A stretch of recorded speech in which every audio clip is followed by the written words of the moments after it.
Jason, what are some of these things that you're starting to see in the industry with shoulder and elbow pain? We know where peak stress happens at max external or in layback. So sometimes you hear people say, well, it's not because they threw too much, it's as they weren't throwing and then they started throwing, and that's still stress. So it's a dose response issue, and ultimately the dosage determines the poison. People get obsessed with data and motion capture and things like that, but there hasn't been any decrease in injury prevention. So what I'm seeing a lot of when I have referrals from orthopedic surgeons or physical therapists to the athletes, they've been cleared, they're still having elbow pain. So what we're seeing is the practitioners or clinicians, they're not understanding. They need to identify the mechanism that caused that injury, or a lot of times we see a re-injury.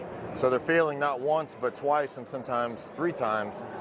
So they're not looking at the trunk, they're not addressing the kind of the anatomical neutral for the scapula, which, as we know, can drive up shoulder and elbow stress. So they're not looking at retraction, trunk rotation. A lot of the athletes I'm having referred to me don't have any active internal or external on their drive leg, and a lot of them it's a foot function issue. So it's not just looking at passive range of motion or active range of motion.